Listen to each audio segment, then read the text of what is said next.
Em nome do Pai, do Filho e do Espírito Santo. Amém. Queridos amigos, ao anunciar os padecimentos e a morte de Cristo, porque foi isso que ouvimos no Evangelho de hoje, deste domingo da 50ª, 50 dias que nos separam da Páscoa, nós ouvimos nosso Senhor advertindo seus apóstolos. Chamou os 12 e disse: eis que nós subimos a Jerusalém.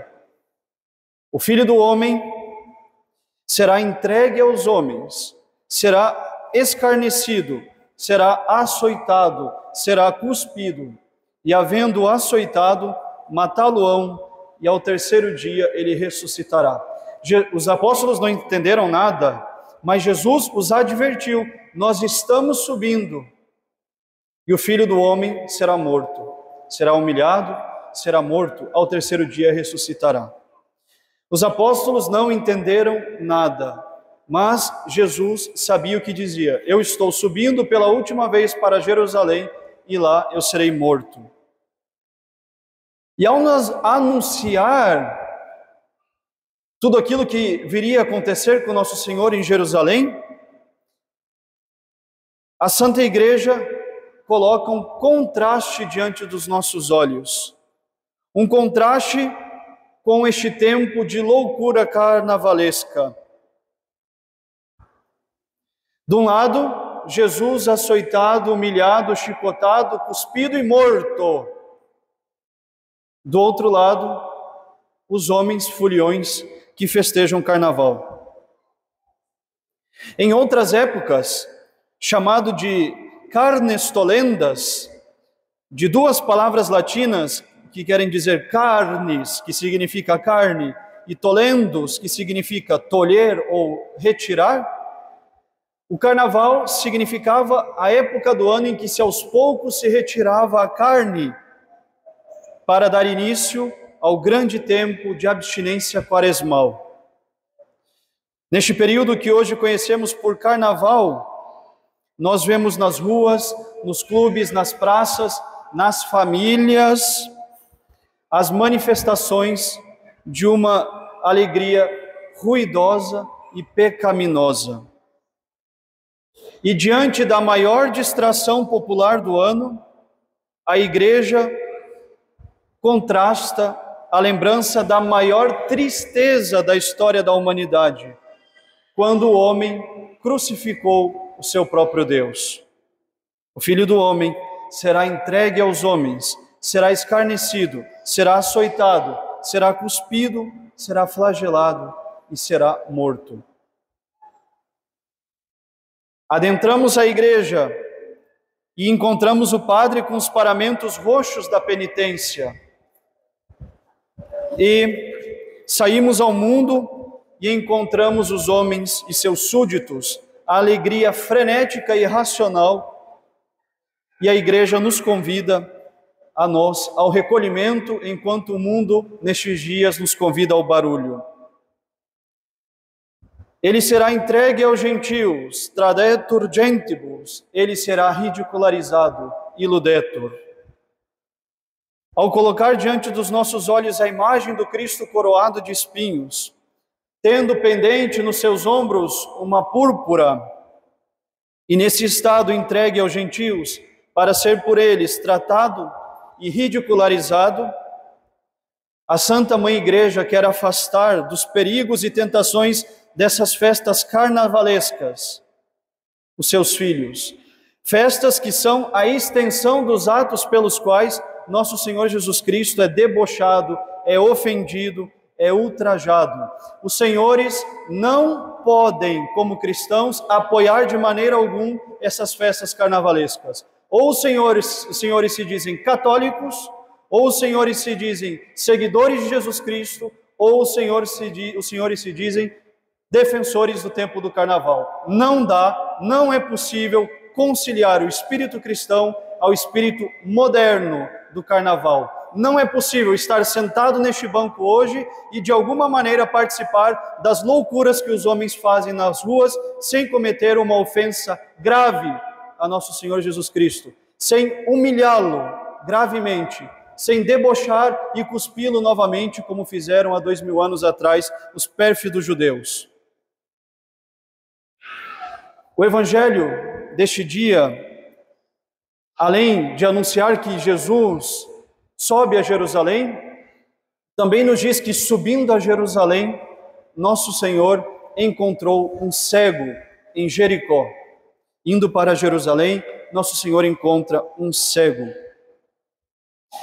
A este cego, nosso Senhor pergunta, este cego que grita incessantemente: Jesus, filho de Davi, tende piedade de mim. Jesu, filho de Davi, miserere mei. Jesus, filho de Davi, tem piedade de mim. E Jesus diz: que quer que eu faça? E o cego responde a belíssima frase: Domine ut videam, Senhor, que eu veja. Jesus retira a cegueira deste homem. E é tão paradoxal que no mesmo dia comemorativo desse magnífico milagre, em que o Salvador abriu os olhos ao cego para ver as maravilhas da luz, o mesmo povo a quem ele também rasgou as trevas do Espírito para os esplendores da luz do céu, ponha diante de seus olhos uma máscara e com o rosto mascarado siga cantando nos blocos de carnaval para as trevas do pecado e da morte.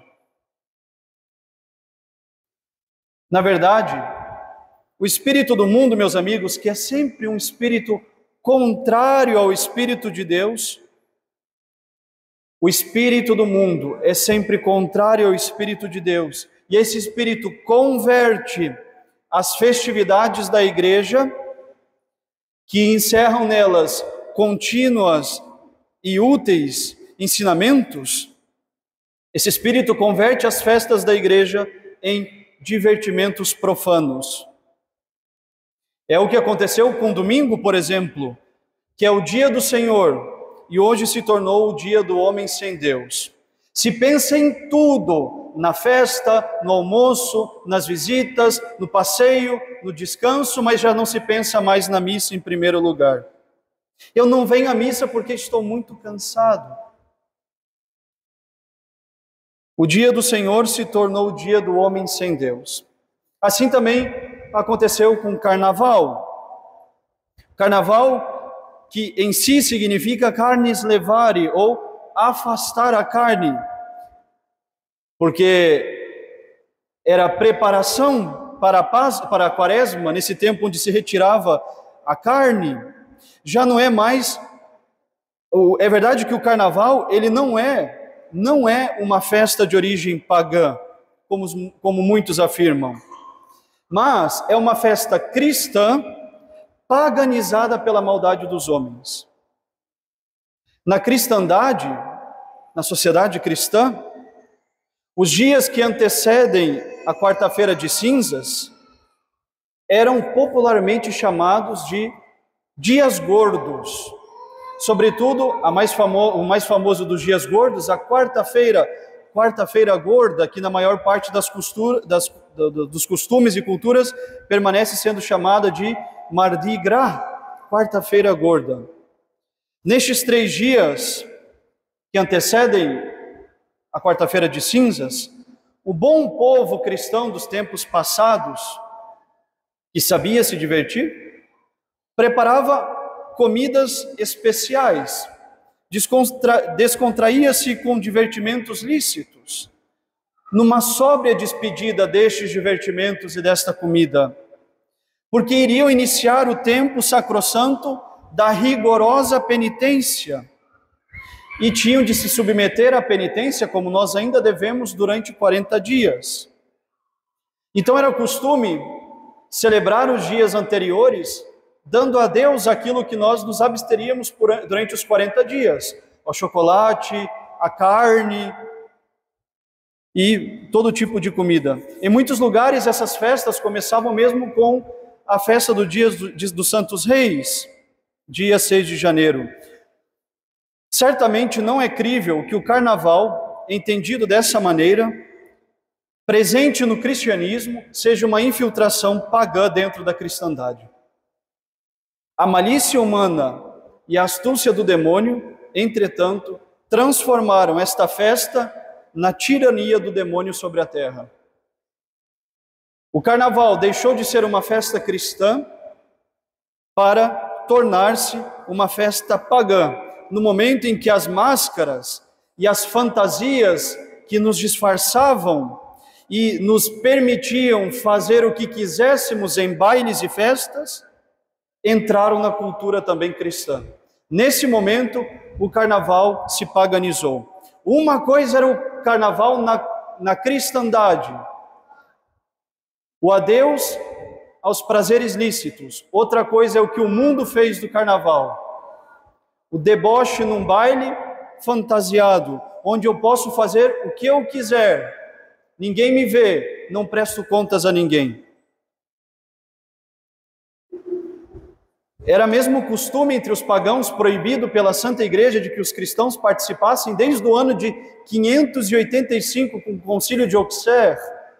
Era o costume que os pagãos vestissem-se nos primeiros dias de janeiro de animais e saíssem na rua fazendo o que bem entendessem. Tudo era permitido. A Igreja proíbe os seus filhos desde o ano de 585 a participar desse tipo de coisa. Porque a Igreja guarda vigilante a fé, a moral e a virtude. Ela é depositária dos tesouros divinos, que são as vossas almas, resgatadas pelo derramamento do preciosíssimo sangue de nosso Senhor. Infelizmente, nos nossos dias, e já há muito tempo, a insanidade coletiva tomou conta da sociedade. O mundo, o demônio, a carne, os mais ferozes inimigos do homem, fazem a sua pesca mais farta nestes dias de carnaval pela devastação da virtude. E eles fazem isso guiados pelo demônio, a cujo serviço estão submetidos. O carnaval se tornou exagero na comida e na bebida, se tornou a porca libertinagem sexual, se tornou músicas com duplo sentido. Quem é cristão e entende a sua dignidade e dança e canta e participa de um lugar que tem música com duplo sentido? As horrendas marchinhas e sambas indecentes, danças imorais, sincretismo religioso, deboche da própria religião católica e mais um tanto de aberrações representam e resumem o carnaval dos homens modernos. É a tirania do espírito laico, dessa mentalidade pavorosa de pessoas que querem viver uns dias sem Deus, que querem saciar os seus prazeres desordenados, como se fosse permitido em alguns dias fazer isso. O carnaval é hoje uma espécie de momento em que nós podemos esquecer que o pecado existe, que nós temos um inferno para evitar, que nós temos uma alma para salvar. Ainda hoje de manhã, depois da celebração da missa das 8, uma pessoa veio angustiada perguntar providencialmente, hoje que meditamos sobre isso no sermão: padre, o que fazer? Ontem, um jovem de 22 anos estava numa festa de carnaval, levou, sem perceber, uma pancada na cabeça e morreu. Não era batizado. Nada para fazer, nada a se fazer. Acabou o tempo dessa pessoa, terminou o tempo de arrependimento. Com 22 anos, nós já podemos pensar em escolher o batismo há muito tempo. Voluntariamente, longe de Deus. A única ocupação que importava nesse tempo, poderia ter pensado no batismo. A Páscoa está à porta. Teremos mais uma vez a graça de muitos batismos de adultos na noite do Sábado Santo. Aqui, por exemplo. Não. A festa, o divertimento, o pecado, o carnaval, isso era uma prioridade. O carnaval se tornou uma pausa no combate espiritual. Hoje eu posso pecar, hoje você não pode pecar, em nenhum dia. O que um cristão deve fazer face ao carnaval? Sobretudo, hoje em dia, com a proliferação dos influencers na internet, se tem o carnaval é católico, o carnaval não é católico, o carnaval é da igreja, o carnaval não é da igreja, é para um cristão ir, um cristão não pode ir. Afinal, é lícito ou não? Primeiramente, meus amigos, nós temos que nos lembrar sempre de que, como católicos, nós não necessariamente somos tristes ou nós favorecemos a tristeza. Nós não somos contrários ao divertimento sadio. Saber divertir-se é uma virtude. E não há nada demais em preservar costumes alegres que forjaram a cristandade ao longo dos séculos. Não há erro, portanto, nenhum em despedir-se dos faustos das refeições, como nos pede a Quaresma, que nós abandonemos esse fausto nas refeições, celebrando esses dias anteriores com nossos pratos preferidos, comendo aquilo que não comeremos nos próximos 40 dias, nos dando um pouco mais de lazer sadio, familiar ou individual, ouvindo uma boa música, assistindo um bom filme ou algum divertimento lícito do gênero. O que não quer dizer, claro, que nós possamos cometer excessos na comida, na bebida, e nem mesmo que nós estamos dispensados para o pecado, seja ele qual for, mortal ou venial. É uma ofensa a Deus nosso Senhor de qualquer maneira. Não nos é permitido pecar, nem mesmo no carnaval. Depois, eu convido os pais, pai e mãe de família, a refletir se vale a pena introduzir os vossos filhos no espírito do carnaval do mundo, permitindo que eles participem de bailinhos carnavalescos, fantasiados e mascarados, sobretudo, aprendendo assim que por detrás de uma fantasia em um baile, ninguém os vê e, portanto, podem fazer o que bem entendem, não são reconhecíveis. Isso tudo fora do ambiente familiar. Não vale a pena, ou vale? Reflitam, senhores pais, se vale a pena introduzir os vossos filhos nesse tipo de realidade. Não vale a pena.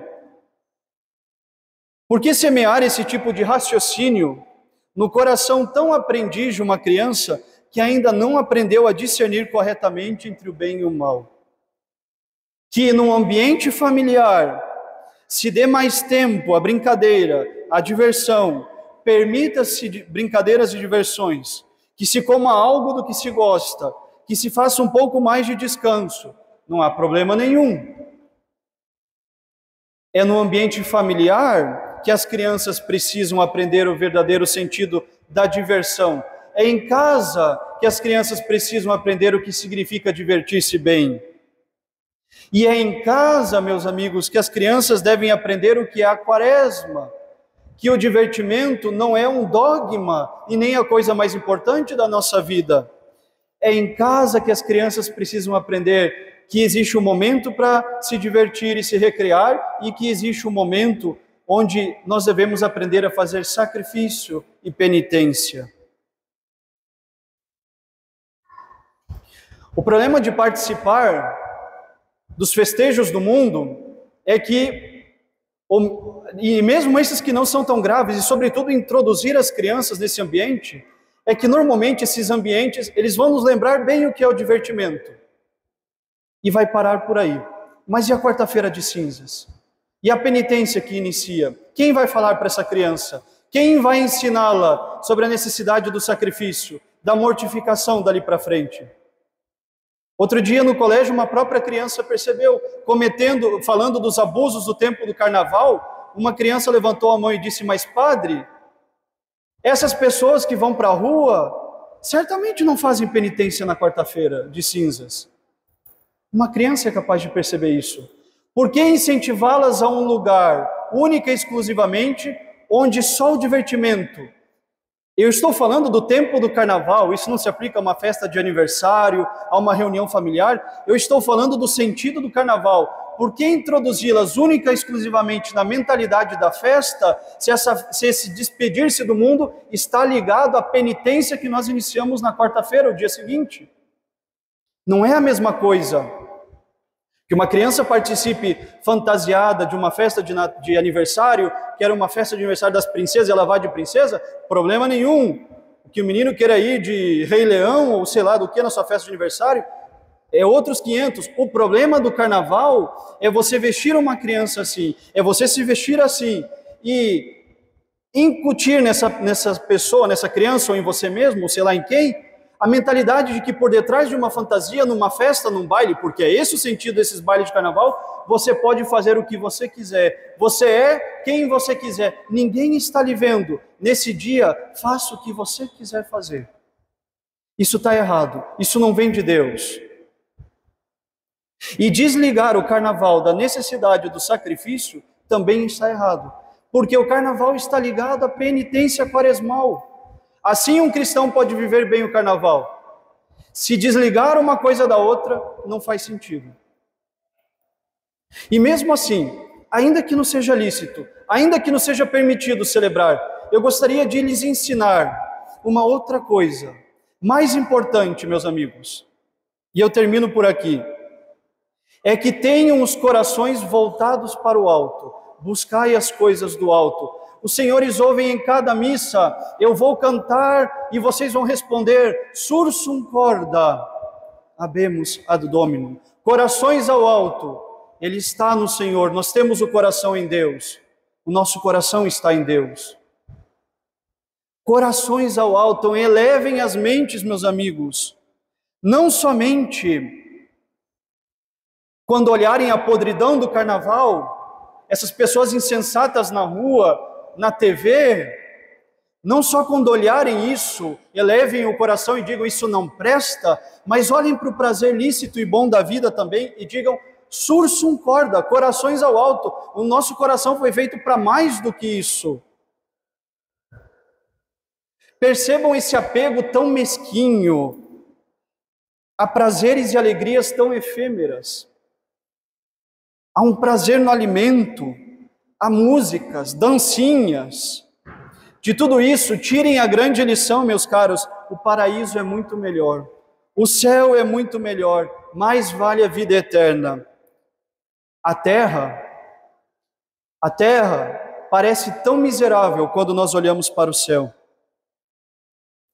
Se você olha para a terra e ela ainda parece melhor do que o céu, o seu coração está longe de estar em Deus.